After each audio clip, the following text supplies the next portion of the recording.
And if I was just to sort of summarize the way I would see it now, we have four interlinked issues worldwide.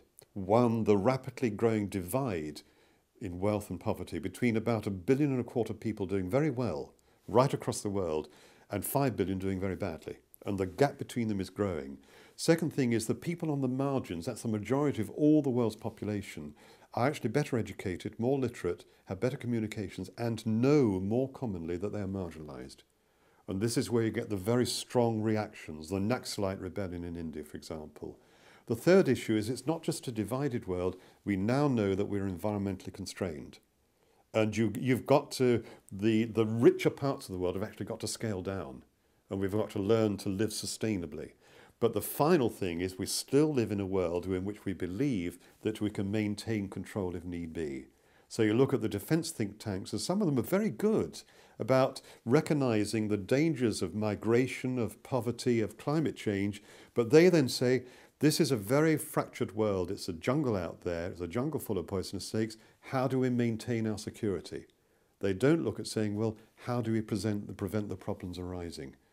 And that really is much more where I'm at now. Now, you could argue that the war on terror has been an extraordinary example of two things. The way in which the weak can actually take up arms against the strong. You know, the idea of 4 people armed with Stanley knives, parcel knives, hijacking a plane and flying it into the centre of the world's most powerful military headquarters gives you some idea of the vulnerabilities that really exist. So in a sense, you look at those developments in irregular warfare and the extraordinary military response to the war on terror. 2 regime terminations, 6 years of war in Iraq. We're heading into the 9th year of a deteriorating war in Afghanistan.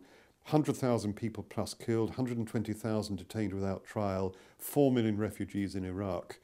It's been a disaster. But it's also a classic example of the way you cannot maintain Liddism. You can't keep control. You've got to go to the underlying causes.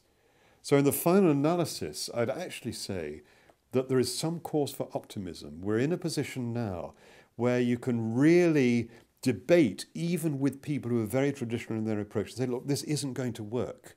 You've got to move towards sustainable security. And inevitably, one important part of that is bringing the whole issue of weapons of mass destruction under control. In many ways, I think it's an incredibly exciting time to be working in this field. And the next 4 or 5 years are going to be extraordinarily significant to see if we can come to terms with building this whole idea of sustainable security, which is rooted in justice and emancipation, not the control of the many by the few.